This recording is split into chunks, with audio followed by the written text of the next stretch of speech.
Queridos, saúdo a todos com a paz do Senhor. Esta paz é abrangente a todos que estão nos acompanhando por meio das redes sociais,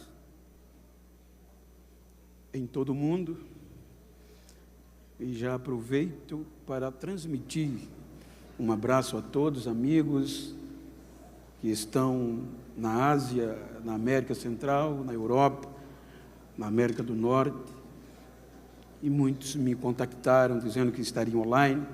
Pastor Sarafim, família, um abraço a todos. Eu quero aproveitar para ler o texto que está inserido no Evangelho do Senhor Jesus, em Lucas capítulo 13, versículos de 6 a 9. Eu estou usando a versão Peshitta, mas eu quero ler no telão para lermos em um só sentido. E dizia esta parábola: um certo homem tinha uma figueira plantada na sua vinha ou horta, e foi procurar nela fruto, não achando, e disse: vinhateiro, eis que há 3 anos venho procurar fruto nesta figueira e não o acho. Corta, por que está ocupando ainda a terra inutilmente? E respondendo ele, disse-lhe: Senhor, deixa este ano, até que eu a escave em redor e a esterque. E se der fruto, ficará. E se não, depois a mandarás cortar. Amém? Permita virar as costas pela leitura, que o dali está muito longe. E quero pedir que aqueles que assim podem fazê-lo, tornem os vossos assentos. Muito obrigado pelas orações. Quero agradecer a Deus pelo privilégio de mais uma vez participar das festividades, das celebrações dos Gideões, conhecedor da minha pequenez e a envergadura do evento. Quero agradecer esta confiabilidade ao pastor Niltinho, pastor presidente da Convenção Catarinense, com toda a diretoria, ao pastor Gilmar, com a irmã Inês, muito obrigado, pastor Adriano, irmã Roberta. Em vossos nomes, externo a minha gratidão a toda a coordenação dos Gideões, toda a diretoria desta honrada igreja e, obviamente, a toda a membresia, toda a igreja. Muito obrigado. Quero agradecer a Deus e reverenciar os amigos, os meus pares que me antecederam, que irão me suceder na ministração da palavra. Reverencio-os. São homens que ontem mesmo à noite eu não dormi, porque está entre esses 50 relacionados. Eu não mereço isto e fiquei muito emocionado. Reverencio a todos e gostaria de abraçá-los, mas quero usar o nome do pastor Carlos de Jesus, sua família, para externar esta gratidão a todos os demais, aos amigos. Tem muitos amigos aqui presentes, os irmãos hão de entender, mas o pastor Jaziel, meu amigo, o pastor Alberto, pastor Fagundo e tantos demais, em nome deles, externo a todos os demais amigos, pastor Taranto, que Deus abençoe a vós, ao Murilo, com a irmã Cláudia, que sempre, quando eu estou, eles cuidam de mim. Obrigado, amigos. E também agradecer aos meus pastores que permitiram-me estar aqui, pois eu não viajo, não saio sem a permissão deles. Como também quero mandar um beijo, um abraço para minha querida esposa, irmã Marilza, que não pôde vir. Eu peço até oração, que há cerca de 4 a 5 anos ela está em um tratamento de saúde, um cisto no cérebro, e não é aconselhável ela andar de avião, por isso que ela não tem me acompanhado, e faz uma falta danada. Quero mandar um beijo para ela, para a minha família, como a todos os irmãos alagoanos. Queridos, eu quero fazer um pedido em nome de um amigo em comum que nós temos. Pastor João Aguiar me pediu para que fizesse um pedido a vós, que orem por ele. Tantos que estão presentes como os que estão nos assistindo, que ele está precisando de um milagre, que Deus intervenha na sua saúde. Queridos, tomando por base o texto, eu quero trazer uma mensagem neste culto, neste congresso missionário. E a palavra de missões, respeitando todos os pensamentos contrários, mas na minha visão ela é conscientização. E como a proposta temática está no tempo presente, colheita final, é impossível eu entender o presente sem me reportar ao passado. Por isso que eu quero, dentro da proposta temática, reportar-me ao passado. Quando nós analisamos entre as 3 principais árvores relacionadas na Bíblia, as mais relacionadas, está a figueira. E a figueira é símbolo de relacionamento. E dentre este símbolo de relacionamento, ela tem um papel importante para o tempo presente. E como eu estou proposto a me reportar ao passado, preciso usar Gênesis capítulo 6, versículo 3, para voltar ao início. Quando Deus diz que não contenderá o meu espírito para sempre com o homem. O interessante é que quando nós analisamos o nosso vocabulário, todas as palavras que terminam com AR, ER, IR, exprimem uma ação. Então, o contender quer dizer discutir a favor de, interceder por. Dentro do significado de contender está o pleitear. Pleitear quer dizer recorrer em juízo,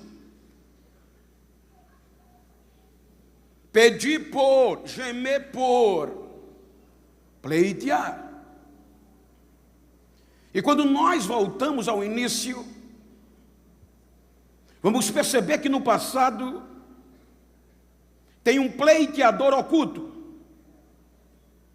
Pastor Reuel, se nós lermos, por favor, quando Paulo escreve a carta aos gentios de Éfeso, capítulo 3, versículo 8 e 9, ele fala sobre esse mistério oculto. Leiamos, por favor.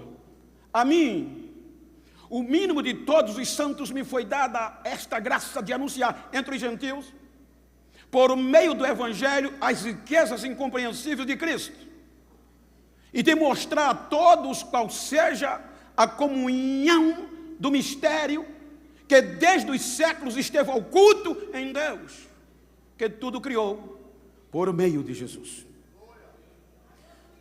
Veja que o princípio, o início começa no Gênesis. Por isso que, como a temática está num tempo presente, eu vou usar o tempo das dispensações. A primeira dispensação é a da inocência, o início, reportando-me ao passado. E neste tempo, porque a colheita final é um período de tempo, então no primeiro tempo, no primeiro ano, na primeira dispensação, que vai do capítulo 1 ao 3, o ápice da criação de Deus aparece, o homem, o ser humano.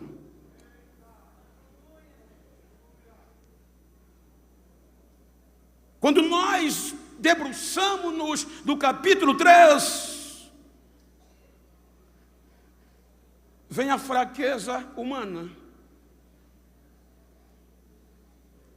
E para confrontar a fraqueza humana, vem a justiça divina. Veja que no capítulo 3, no início, vem a decepção. Gênesis capítulo 3, a fraqueza vem. E observe que quando a fraqueza vem, a primeira árvore nominada na Bíblia, na história do relacionamento com o homem, é a figueira. Gênesis capítulo 3, versículo 7. Veja que na fraqueza do homem, a figueira está lá. A primeira e a única árvore, nominalmente falando. E ela predispõe-se a desnudar-se para cobrir a vergonha e a fraqueza do homem. Gênesis capítulo 3, versículo 7. Perceberam que estavam nus e cozeram folhas de figueira e fizeram para si aventais. A primeira árvore no início, reportando o meu passado, é a figueira. Relacionamento. Ela se doou, ela deixou ser desnudada, tirando as suas folhas para intervir, cobrir a vergonha e a fraqueza do homem. Agora, ela vai dar sustentação. Então, quando a justiça divina vem, aí você vai ver que entre a justiça e a fraqueza tem alguém pleiteando, ocultamente, porque a justiça dizia, elimina, corta na raiz. A fraqueza, a tragédia, a colisão foi terrível. Aí você vai entender nas entrelinhas que chega um pleiteador propiciando. A justiça vem com toda a ira. E a palavra propiciação, no contexto bíblico, é aquilo que aplaca a ira.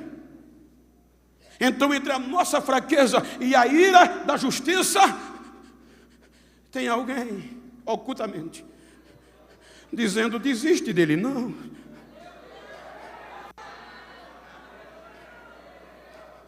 Então, a justiça não olha para a fraqueza, mas para o pleiteador, a propiciação.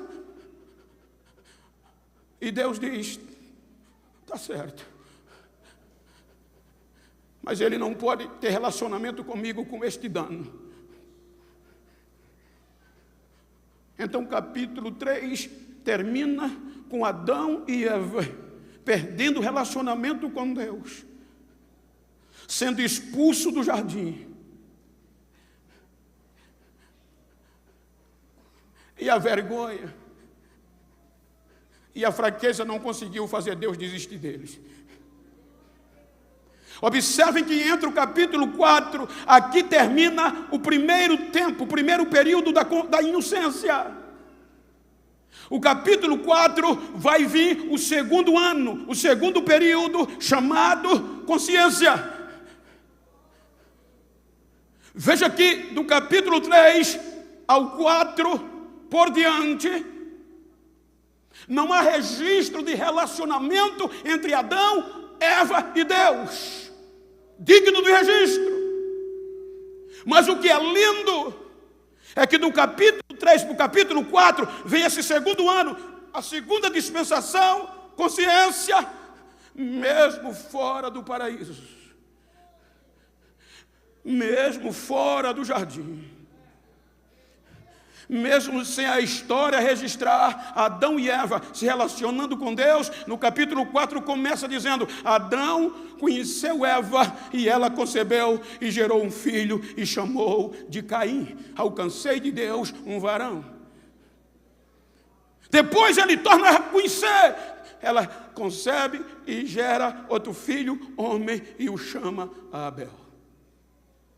Observem que há uma sucessão de tempo.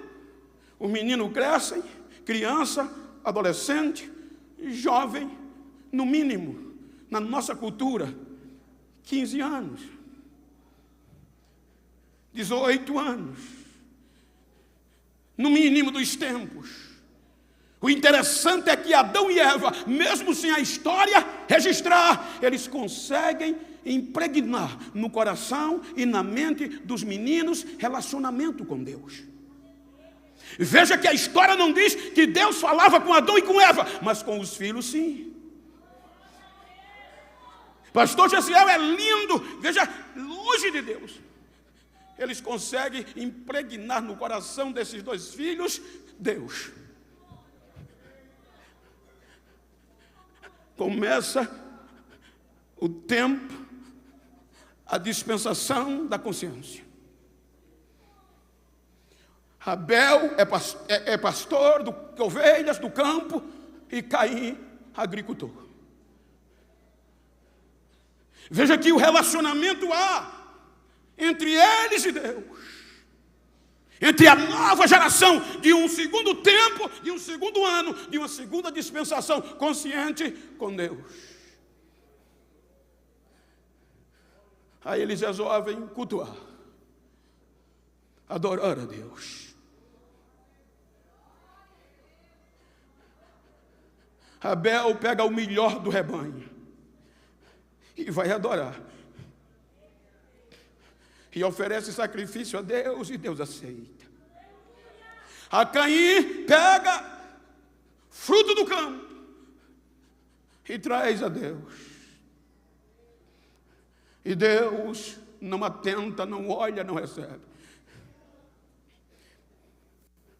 Aí ele ira-se. Ele não entende, na nossa linguagem, fica beiçudo, revoltado. Aí vem Deus, no meio da ira dele,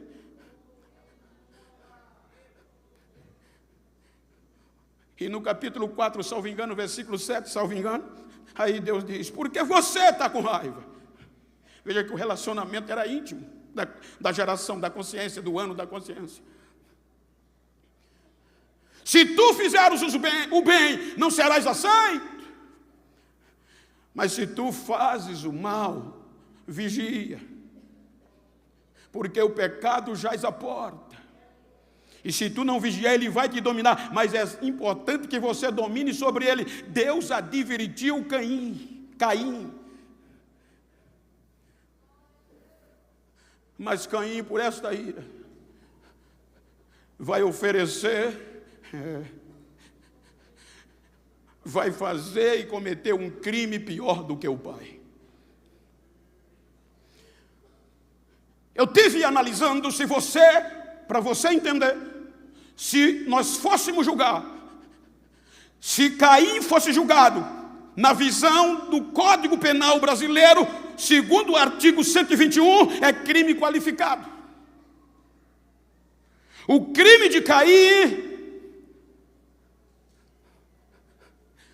veja que tem diversas circunstâncias agravantes dentro do Código Penal, no artigo 121. Olhando para o seu entendimento, no artigo 121, se fossem julgar ali, primeiro, motivo torpe.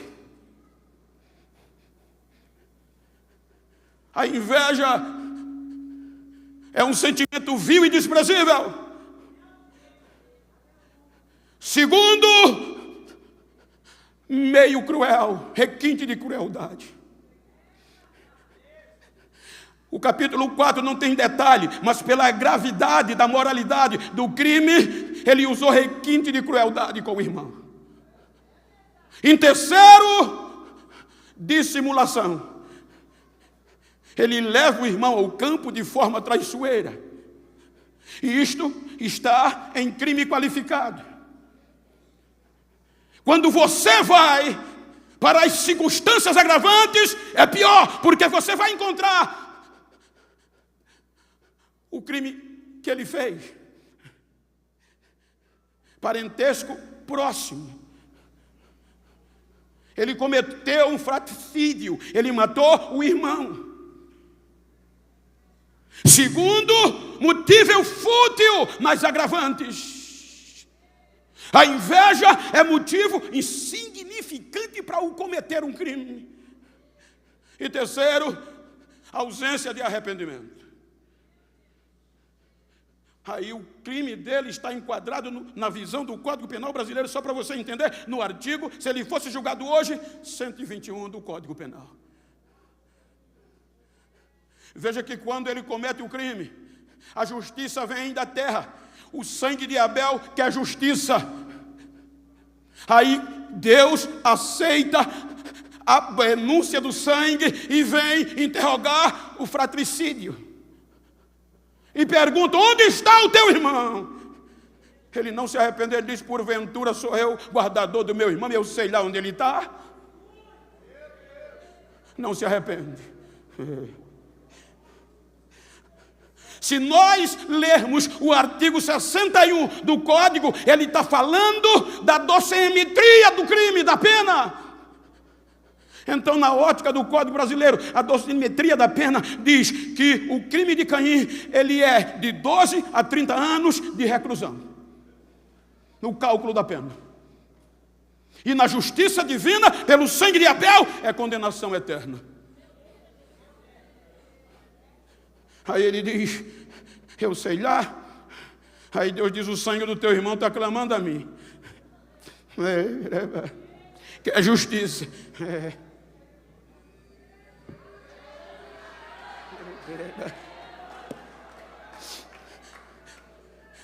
Aí vem o pleiteador oculto e vai atenuar a pena. Ele fica entre Caim e a justiça divina.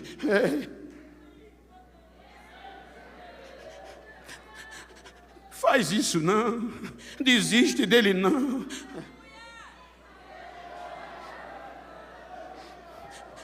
Veja que Caim, ele percebe e ele diz: o meu pecado, o meu crime é maior do que o que eu possa ser perdoado. O Senhor agora disse, veja que a pena é atenuado. Em vez de condenação eterna, Deus diz: agora maldita é a terra por tua causa. Tu vai andar como vagabundo, errante e sem a minha presença. Aí ele diz: não, agora eu vou andar errante, vagabundo, fora da tua presença. Quem me vê vai me matar. Aí o pleiteador diz: diminui mais. Aí Deus diz: pronto, não é assim. Eu vou botar um sinal em você. Ninguém vai tocar em você.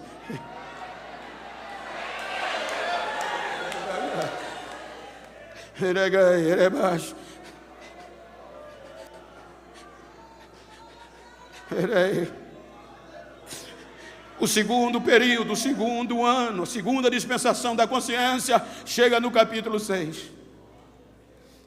O capítulo 6 do Gênesis, a fraqueza atinge a todos os seres humanos. Degradação geral do gênero humano.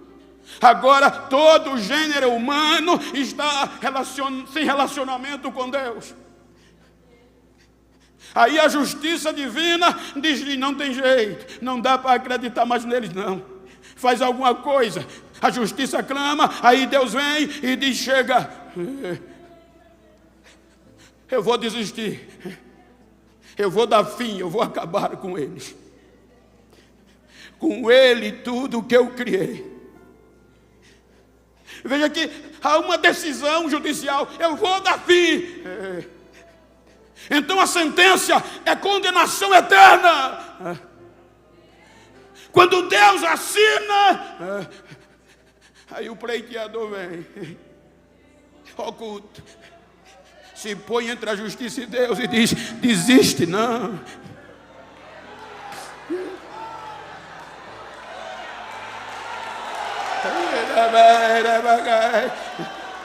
Desiste não.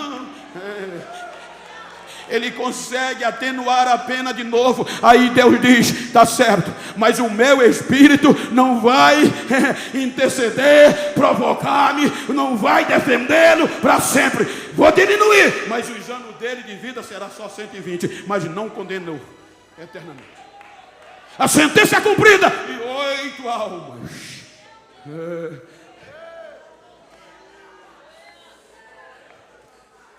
Recebe a graça por meio da propiciação que está entre a ira. Então quando Deus olha, Ele não vê a fraqueza, Ele vê a propiciação. Aí quando Ele vem com a justiça irado, quando Ele olha para o pleiteador, Ele ri. Não dá para desistir deles. Você está no meio.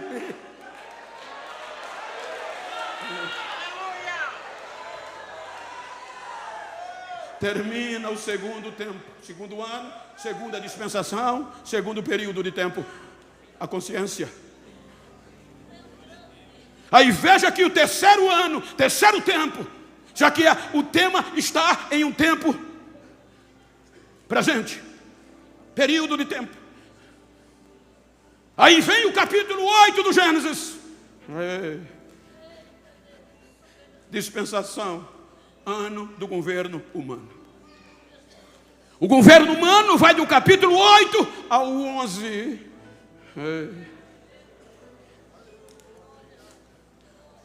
Aí agora tem um recomeço. Dentro, obviamente, eu estou usando o termo ano para dar sentido e o seu entendimento, mas dentro de um período, o terceiro período, a terceira dispensação, o terceiro ano, para melhorar o seu entendimento, é o governo humano. E como é que eles terminam? Sem relacionamento. Confusos. Mas Deus não desiste. Aí a partir do capítulo 12, começa o quarto ano, o quarto período. Primícias. A partir de aqui, começa o período, a dispensação da promessa, que vai de Abraão a Moisés. Então veja que é no quarto período, no quarto tempo, na quarta dispensação, que o ser humano vai ser consagrado a Deus. Por meio da circuncisão. Os 3 anos passados estão lá. Mas os 3 períodos, os 3 anos primeiros, incircuncisos. Não consagrados a Deus. Agora vem o projeto de resgate. O projeto para reatar o relacionamento. E pelo relacionamento, atrair os incircuncisos a Deus.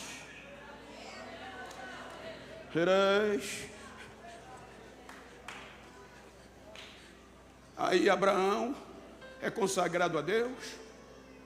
No quarto ano, na quarta dispensação, as primícias do projeto é para louvor de Deus. Quando chega Moisés, vem o quinto período, o quinto ano, a quinta dispensação da lei. Você vai ver que Abraão, até Moisés, ele foi preservado. O pastor falou já está, pastor Osiel falou ontem, Abraão teve medo da morte, e ele disse ontem que quem tem medo da morte não é apto para o projeto. Ele entregou Sara ao outro com medo de morrer. O pastor falou hoje. Mas veja que você sempre vê um pleiteador. Abraão, anda na minha presença. Alguém intercedeu, alguém contendeu por ele. Oculto. Aí vem o quinto período, a lei. Agora entra Moisés com Israel. Aí quando vem o quinto período, aí é o quinto ano, aí Deus separa os 3 últimos dos 3 primeiros, incircunciso. Põe aí, Levítico capítulo 19, versículo 23 a 25. Olha o que é que Deus faz. E quando tiverdes entrado na terra, e plantardes toda árvore de comer ou de fruto, se-vos-á incircunciso o seu fruto 3 anos. Vos será incircunciso, dele não se comerá. Porém, no 4º ano, é quando começa a dispensação da promessa, a consagração a Deus, a primícia a Deus. Por isso que o Shavuot começa aqui. Porém, no 4º ano, todo o seu fruto será santo para dar louvores ao Senhor. No 3 anos, ele não colhia. No 4º ano, procurava fruto, colhia, e o fruto, primícia, é para Deus. Para quê? E no 5º ano, comerás seu fruto, para que vos faça aumentar a sua produção. Eu sou o Senhor, vosso Deus. Então, no 4º período de tempo, no 4º ano, na 4ª dispensação, era que eles poderiam procurar fruto para dar as primícias a Deus, não para comer. É o período de Abraão, as primícias do projeto missionário. Agora, no 5º ano, a ordem era: agora vocês podem procurar fruto. E comam, para que ela produza mais ainda. É o período da lei.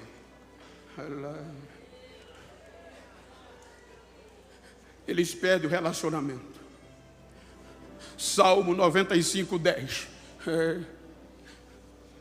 Ela é usada aqui como figueira, relacionamento.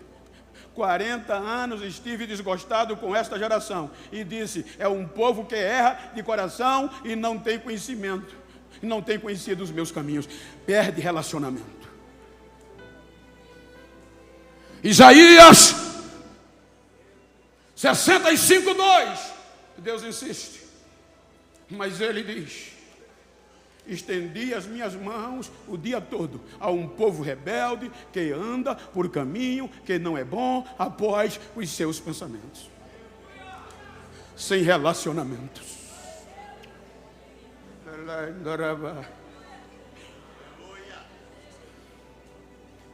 Aí vem o penúltimo dos profetas do 5º ano, do 5º período da 5ª dispensação. Malaquias. Olha o que Deus faz.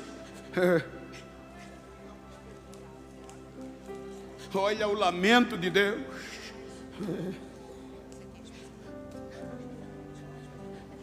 Porque perderam o relacionamento. Malaquias capítulo 1 é relacionamento. Aí o que é que Deus diz em Malaquias 1? O peso, a responsabilidade, a dureza da palavra do Senhor. Olhe para mim, por favor. O peso da palavra do Senhor contra Israel, por intermédio de Malaquias. Aí o versículo 2, o que é que Deus diz? Eu vos tenho amado, diz o Senhor, e vós dizeis: em que nos tem amado? Aí Deus diz: eu odiei Esaú para amar vocês. Aí, salvo engano, versículo 6, o filho honra o pai, o servo seu senhor. Se eu sou pai, onde está a minha honra? E se eu sou Senhor, onde está o meu temor? Diz o Senhor dos Exércitos a vós, ó sacerdote, que desprezais o meu nome, e vós dizeis: em que nós temos desprezado? Ou seja, Israel não se declara culpado. Ele quer tapar os olhos de Deus. Ele não se arrepende.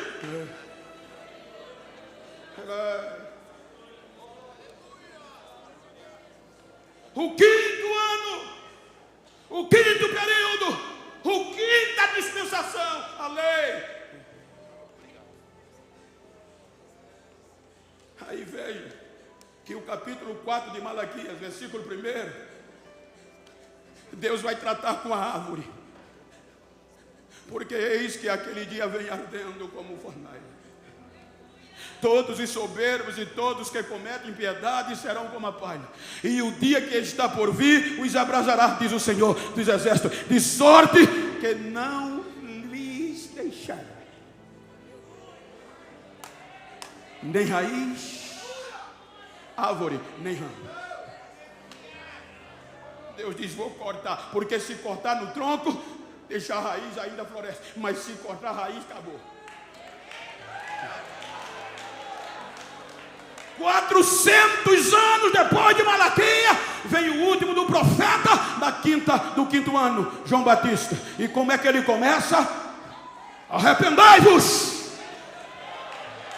O machado não está no tronco, porque o machado já está na raiz.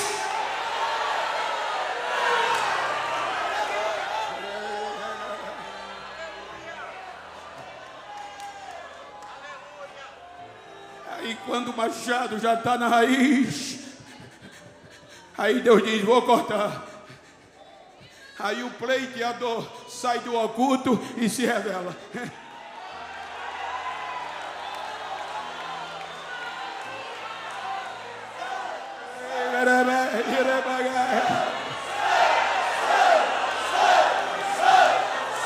Por isso que Efésios capítulo 1, versículo 10, Paulo fala do sexto ano, do sexto período, a graça. Por isso que no capítulo 2 de Efésios, versículo 8, pela graça, agora o pleiteador, o horticultor oculto se revela.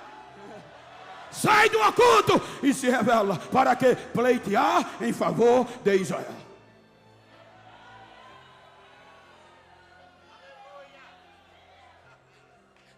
Mas Paulo, escrevendo aos Romanos, capítulo 10, ele diz que Israel rejeitou a justiça. Romanos 10, salvo engano, primeiro, preferiu a sua própria. Irmãos, o bom desejo do meu coração é a oração de Deus por Israel e para a sua salvação. Por quê, Paulo? Porque lhes dou testemunho do que tem zelo de Deus, mas não com entendimento. Versículo 3. Porquanto, não conhecendo a justiça de Deus e procurando estabelecer a sua própria justiça, não se sujeitou à justiça de Deus. Aí como é que o pleiteador vem? Arrependam-se. Arrependam-se. Salvo engano, deixa eu ver se a mente lembra. Mateus 23, 37. Mateus 23, 37. Olha o que é que ele diz. Ó Jerusalém. Ele chora. Ó Jerusalém. Ó Jerusalém que mata os profetas e apedreja os que são enviados a ti. Quantas vezes, período de tempo, quantas vezes, desde o oculto, eu quis te proteger, eu intercedi, eu pleiteei por você, eu quis te juntar debaixo das minhas asas, como a galinha junto os seus pintinhos, e tu não quis.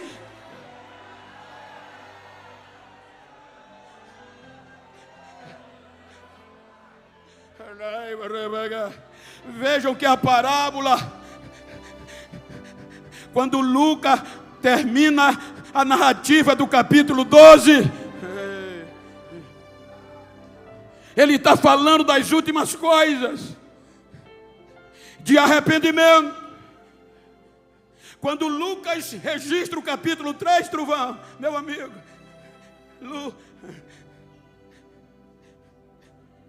o que é que ele fala? Arrependimento, relacionamento.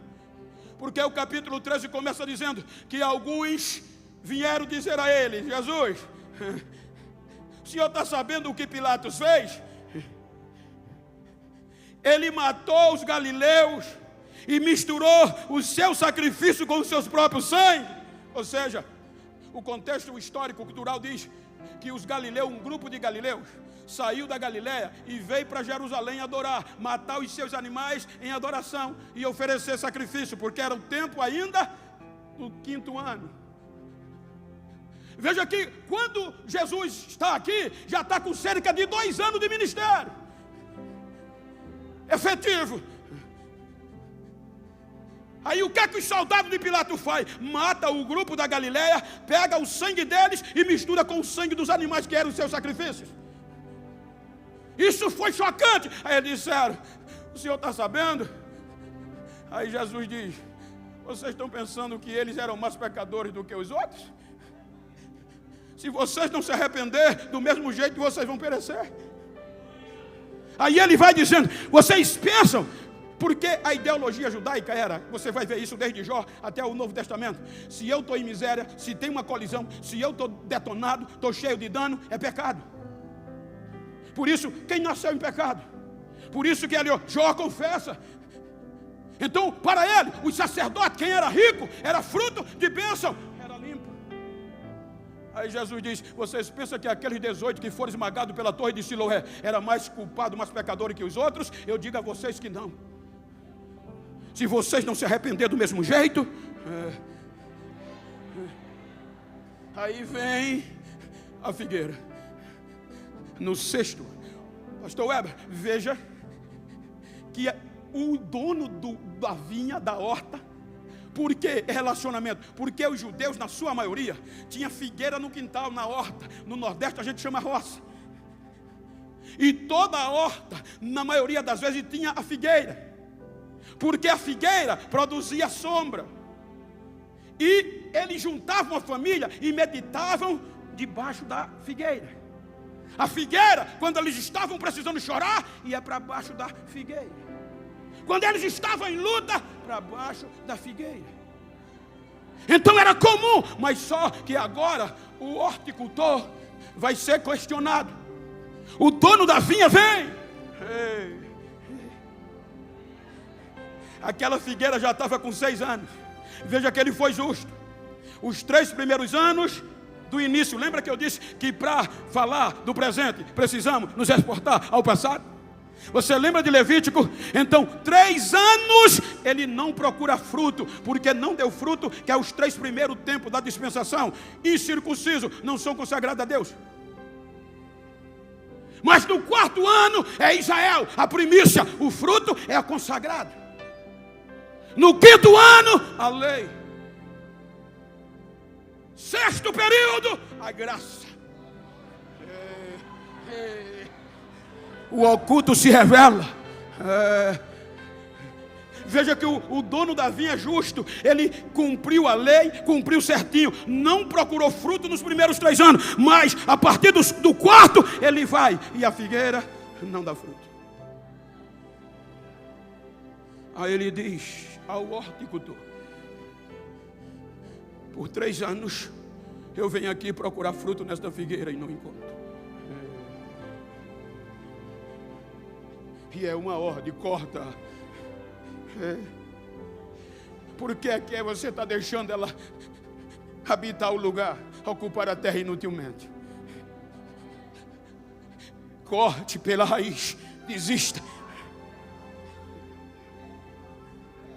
Aí ele agora se revela como horticultor. E eu estive conversando com o horticultor e ele disse: Bento, a principal característica do horticultor é o amor e o cuidado.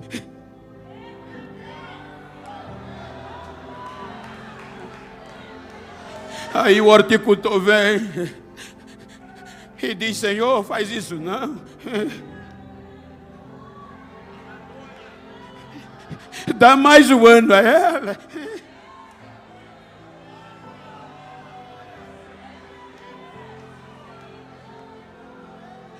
Peraí, desiste dela não. E agora, deixa que eu vou cuidar dela. O último período de colheita, a graça. Eu perguntei o horticultor. Ele disse: deixa que eu agora vou cavar ao redor, cerca de 20 a 40 centímetros. Vou estercar. Eu disse: mas não, eu trabalhei 40 anos também com agricultura. Se você jogar o adubo no pé, sufoca e mata. Então tem que cavar, fofar, cavar uma brecha e colocar os estercos, o fertilizante, o adubo, para lá ir reforçando, se estabelecendo devagarinho. Porque os nutrientes do esterco vão descer e não vão para as folhas, vão para a raiz.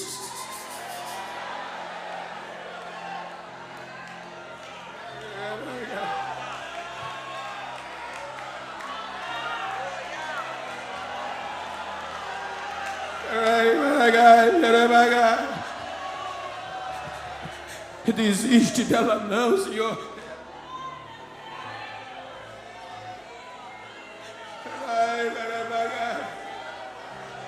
Se daqui a um ano, se ela não der fruto, veja que nas versões mais tradicionais, ele não diz eu corto. Ele não tinha coragem, ele disse tu a cortarás ou manda cortar, porque eu não vou ter coragem de desistir dela, Senhor.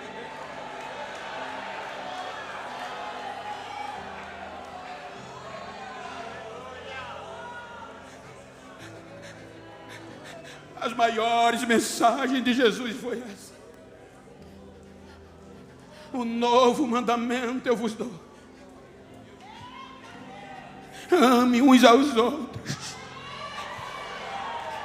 como eu amei vocês. Relacionamento. Quando ele vai atuar, João 17, veja que é totalmente intercessório. Pai,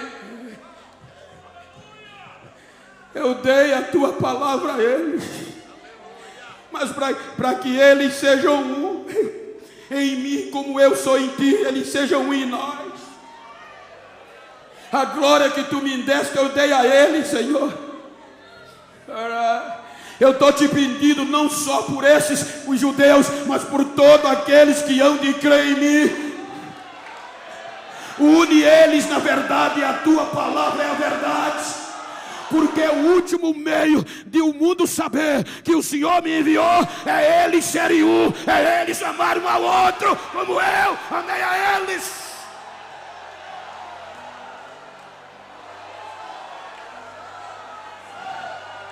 Colheita final. É inconcebível. Você não vai amar quem está lá fora se primeiro não amar dentro. A figueira está dentro da horta. Não é necessário mais o teor da missão. Não adianta eu pregar 2 horas, pregar bonito e não amar quem está dentro. Porque é impossível eu amar o pecador e dizer a ele: olha, independe do teu pecado, Deus perdoa. E quem está dentro muitas vezes se fere, a gente descarta. Para primeiro perdoar lá fora, tem que ser dentro.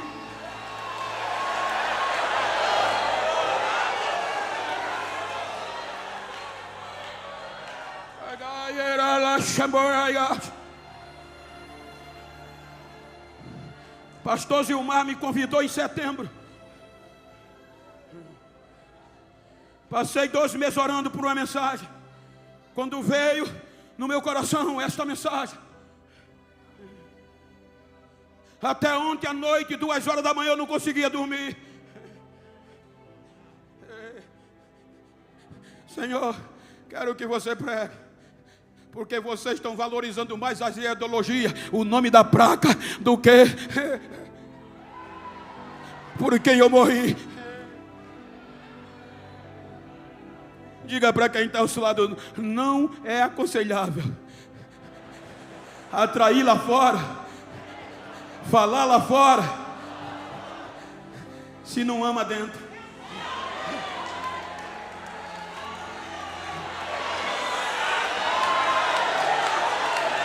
A única oficina da graça debaixo do céu é a igreja.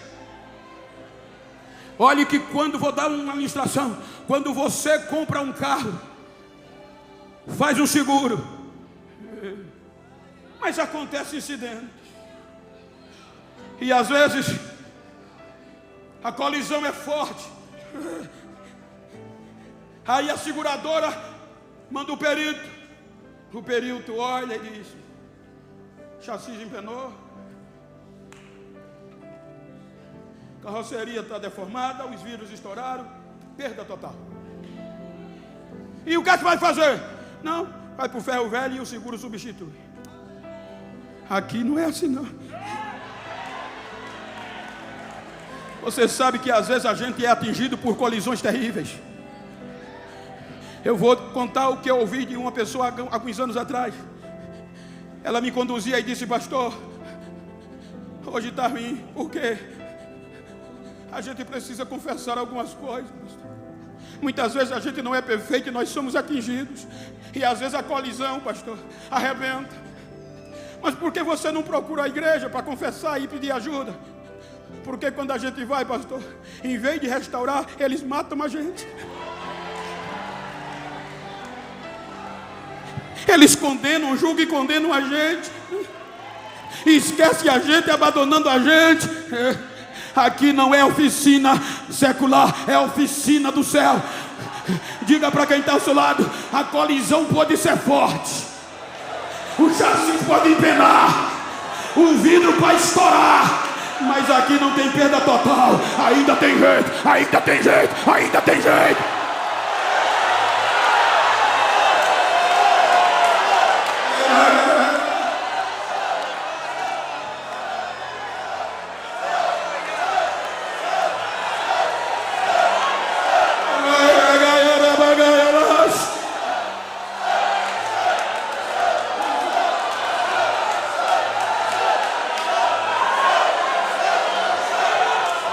Tertuliano, um dos escritores do final do século II ao início do século III, ele diz que o segredo da igreja primitiva não era sermão bonito.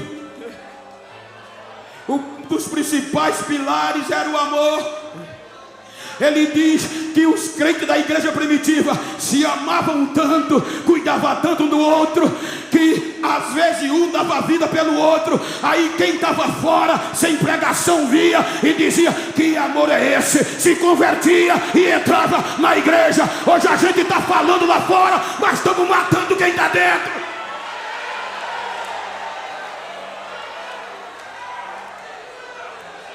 Já tem vigia nas internet, nas redes sociais, vigiando 24 horas. Já tem torcida organizada para ver a tua queda, para te condenar. Mas quebra a cara, porque aqui não tem perda total. Não tem perda total.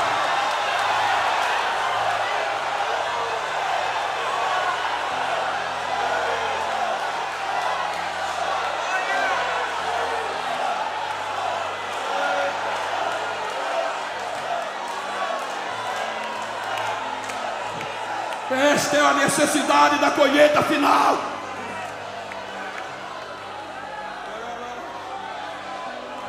Porque a última dispensação é o milênio. Então, se nós nos amarmos aqui, não precisa muitas vezes está falando em caixa de som lá fora. A nossa unidade vai refletir em Camboriú, vai refletir em Santa Catarina, no Brasil, e as pessoas vão correr para a igreja sabendo que o segredo está aqui. A gente está preocupado em bater em político, em bater em pastor, em criticar os que erram, em detonar quem pecou, mas a gente comete o maior erro, a gente mata, a gente despreza.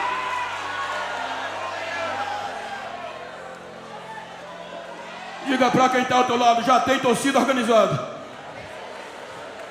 já tem aí grupo 24 horas ligado, querendo que você erre, torcendo para você errar, para você não dar fruto, para te condenar.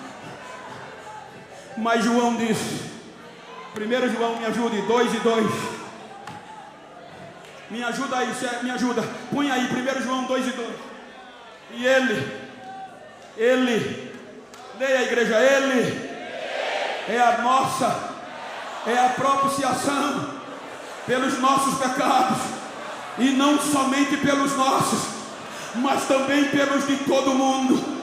Quando a ira de Deus vem, você diz: mas o pastor pecou. Tem gente com 10 mulheres no púlpito, tem gente que não... Mas você esqueceu disso aqui. Quando a ira de Deus vem destruir ele, a propiciação está no meio, e a placa ira, e a graça entra, e Deus diz: vou acreditar nele, deixa, ele vai dar fruto, ele vai, tem mais.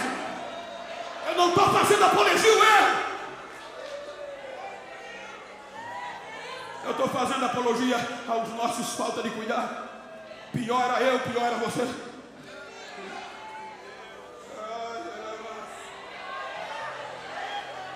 Então, mais uma vez, olha para quem está do lado dele. Independente da colisão, independente da batida, não vou abrir mão de você.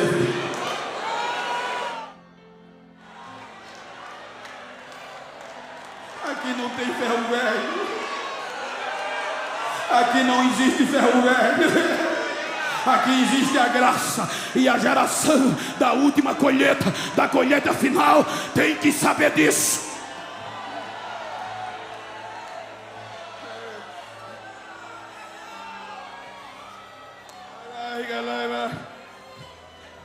Não era nem para eu pregar.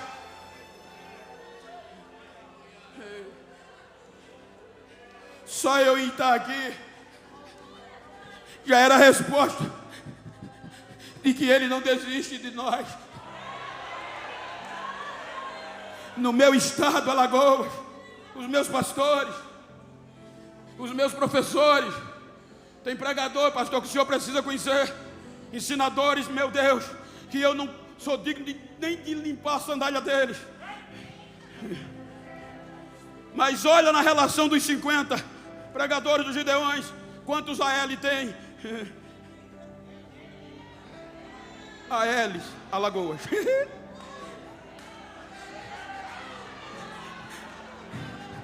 E sabe, até 92 me diziam: esse nego não vale o que come, esse nego nunca vai dar nada que preste. Mas um dia um crente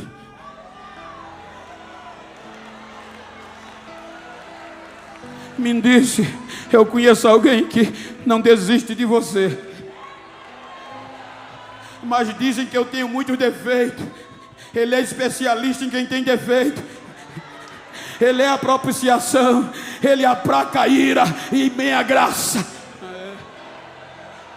3 meses me levou para a igreja.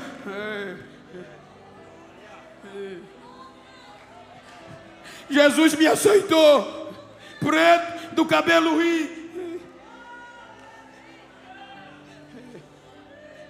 Quando eu cheguei da igreja, disse: agora vai. Com 15 dias ele me batizou com o Espírito Santo, mesmo com as minhas falhas. Com 26 dias eu desci as águas do batismo.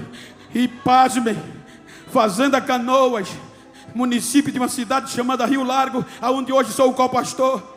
Canavial, comecei com a cana com 12 anos, boia fria, tudo de pesado do campo. O nome Trato Culturais é bonito, mas vai fazer para tu ver. Cheio de piolho. Ele me batizou no Espírito Santo. Me batizei nas águas com 26 dias. Dizia: ele não presta, não vai dar nem um ano. Ele me purificou. Com 1 ano e meio, eu estava no congresso e o pregador Marco Feliciano, 2000, quando fui separado para presbítero, ainda na cana, quando eu subi no altar, parou o congresso e se voltou para mim e disse: Deus vai te levar como pedra de fogo para o mundo saber que Ele é Deus.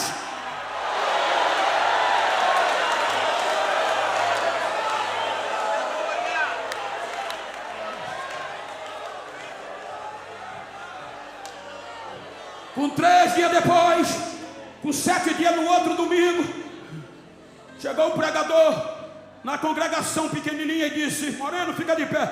Deus me mostrou que vai abrir as fronteiras do mundo, o Brasil vai ser pequeno, te prepara. Mas dentro da cana. Com 3 dias depois, um grupo de obreiros me procurou. Agora está dentro. Eu estou dentro como a figueira estava. E disse: Bento, filho, desista. É impossível.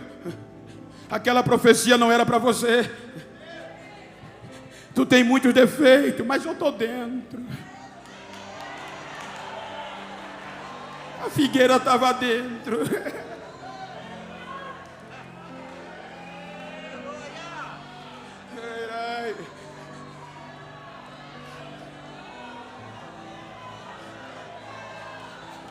Nunca vai acontecer você cruzar o mundo, o Brasil, tu é pobre, Bento, tu é analfabeto, e para piorar tu é preto.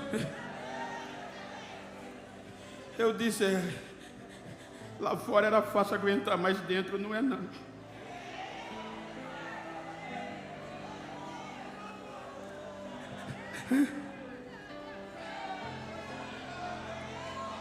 Ser rejeitado lá fora, ser desacreditado lá fora é uma coisa, mas dentro é mais difícil. Aí eu disse, sabe de uma coisa? Vou desistir. Se eu não sirvo para nada, sou um produto falido, não adianta. No outro dia eu estava de folga da usina, e eu costumava orar 8 horas na minha folga, passar o dia na igreja. Eu disse, eu vou orar meia hora e vou embora, nunca mais eu entro numa igreja. 8 horas da manhã a chave da congregação ficava na minha casa, peguei, abri e entrei, arrebentado. Meia hora depois eu fui me levantar, para ir embora, não consegui. Tinha 2 mãos me impressionando, e uma voz dizendo, quando eu te chamei já sabia quem tu eras. Eu não desisto de você.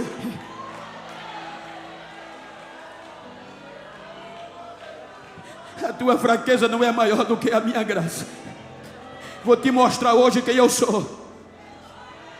Passei uma luta até 4 horas da tarde só gritando. Quando eu me levantei que fui para casa, vem um jovem adolescente da igreja gritando, Genival, vai para casa não. O que é que houve? A tua filha, na época 9 anos, Gisele, passou mal. A tua mulher levou para o posto de saúde, dentro do interior precário. Quando eu cheguei no posto, o médico disse, fiz o que pude, mas ela entrou em óbito. Leve para preparar o funeral. Quando eu peguei a criança quebrada, arrebentada, e as pessoas gritando, cadê o teu Deus? Quando eu fui entrar para casa, o horticultor disse, vai para casa não, leva ela para onde tu estava orando, que hoje eu vou te mostrar que eu não dependo da razão do homem, eu não dependo do que o homem acha para fazer o que eu quero. Leva ela para onde tu estava orando.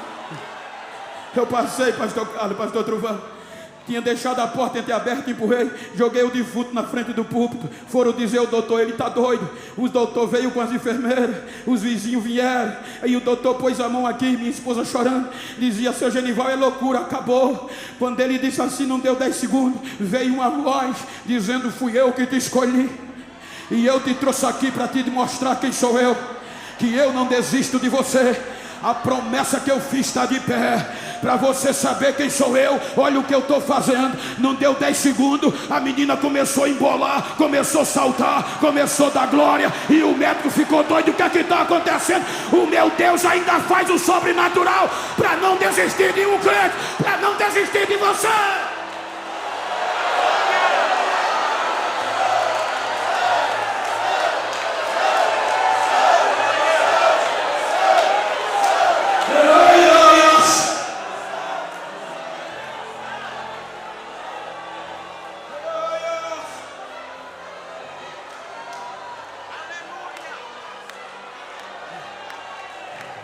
Passaram-se 15 anos, eu tinha 30, 15 anos, o silêncio, diziam, aí, vergonha, chorei muito, Deus me enganou, te enganou. 45 anos, ficou velho, não frutifica mais.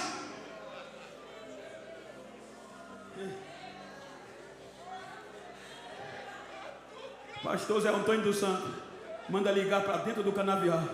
Deus me mostrou um pretinho. Liga e mandou colocar ele para pregar na convenção que ele quer apresentar ele no mundo. Primeiro negro, primeiro alagoano a pregar para 40 mil pessoas numa noite da convenção. Quando eu terminei de pregar, todo mundo me queria de uma vez só. Quem disse que Deus não ia me usar, que eu não ia dar fruto, me beijava e dizia, eu te amo, preto, eu te amo, tu és. Diga para quem está ao seu lado, desista não.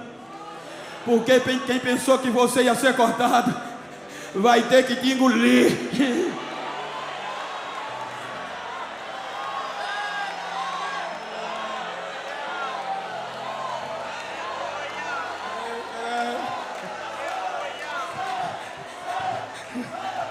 Cinquenta anos, ficou velho.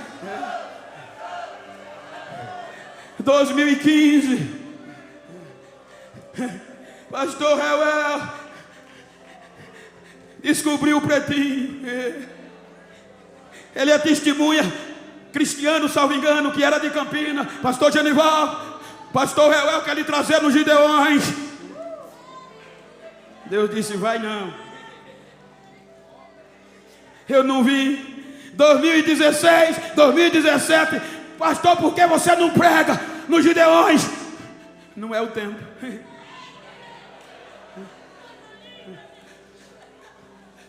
2021, pastor Gilmar me convida. Eu digo: pastor, eu disse 5 anos que não vou. Se eu for agora, vou magoar. Vou não.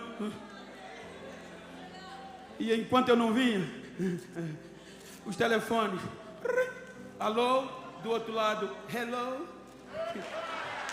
pastor Genival, yes, you come here please, yeah.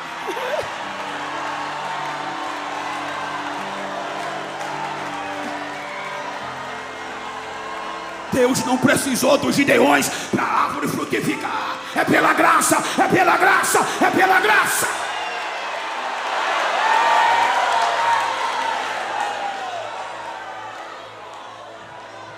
"55 anos, vai mais não."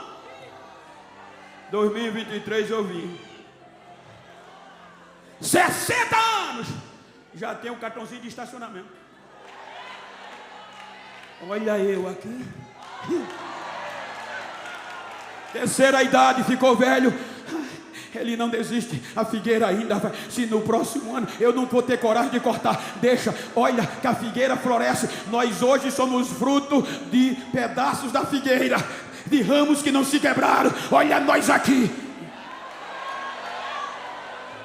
Fique de pé por bondade.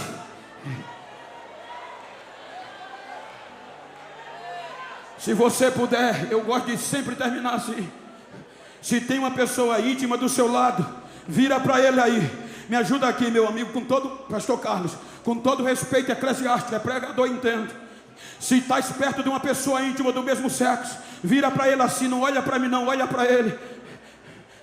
E diga para ele: ó figueira de Deus,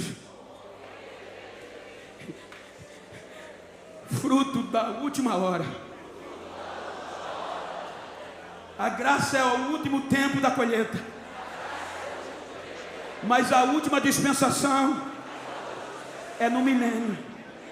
E eu quero estar lá com você. Diga: não me importa se é pré ou pós, eu quero estar lá. E não é como figurino, eu quero estar reinando com ele.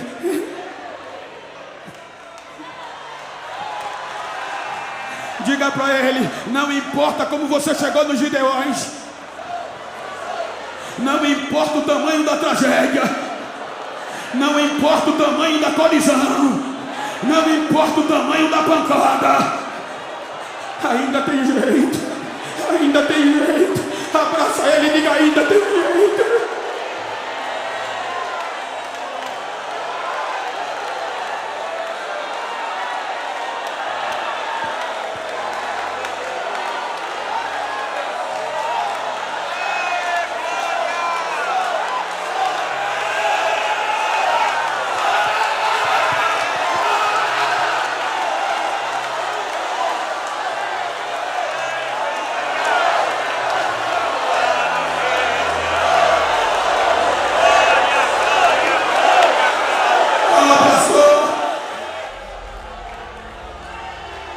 Ainda ontem eu orava à madrugada em espírito.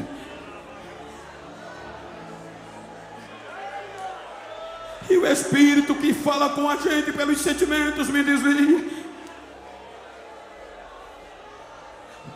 é tempo de restaurar.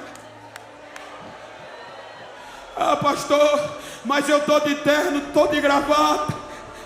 Aqui eu não estou falando de quem tem terra, de quem tem gravata. Eu estou falando de figueira, de servo, que independente do tempo, ainda pode voltar a dar fruto. Então eu quero chamar a primeira pessoa que te pisaram, te jogaram, não acreditavam mais em você e dizia que estava acabado.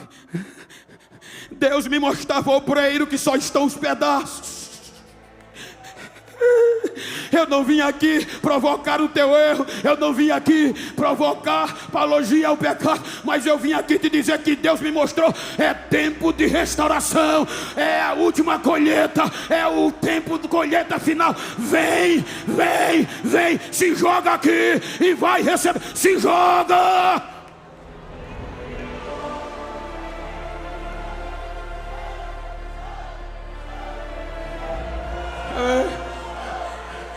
Você que está me ouvindo na internet, você que ainda vai ouvir, você que está abandonado no campo missionário, você que está esquecido, você que foi jogado para fora, você que disseram que não tem mais jeito, mas eu estou aqui para te dizer, ainda tem jeito, você não é perda total, ainda tem jeito. Vai trazendo vidas, vai trazendo, afastado, se joga. Você cantava, você pregava, o Espírito me fez sentir que está te restaurando. Pode até não crer, pode até fazer bochecha, mas é a graça para a gente pregar lá fora. Temos que restaurar primeiro quem está dentro.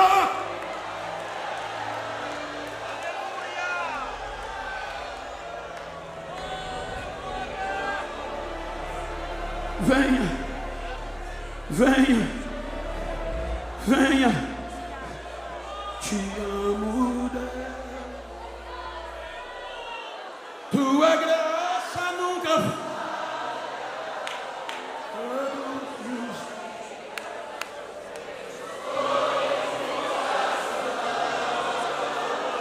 Desde até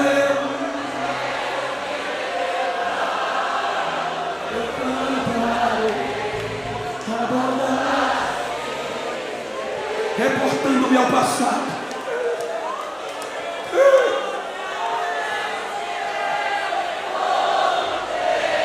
Primeira dispensação fiel, segunda fiel, terceira fiel, quarta fiel, quinta fiel, sexta fiel. A graça, adora, adora. Enquanto você adora, quem está afastado volta, quem não é crente vem, quem está na internet vai se converter, mas adora, adora. Recebe batismo aí, recebe renovo. Ei, obreiros, ei, cantores, amassaram você. Venha.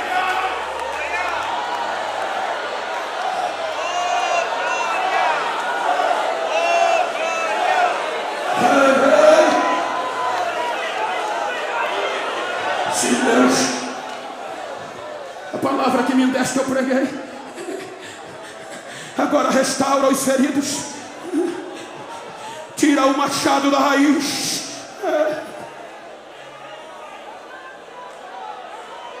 Vai restaurando, vai restaurando, vai restaurando, vai trabalhando. Você tem mais um tempo. Ele não desiste de você, ele não desiste. Vai recebendo, recebe renovo, recebe batismo, recebe a unção de Deus que está queimando dentro de mim, recebe esta pedra afogueada que está queimando dentro de mim, na minha direita, na fronte, na esquerda, no altar. Vai recebendo, vai recebendo, vai recebendo agora.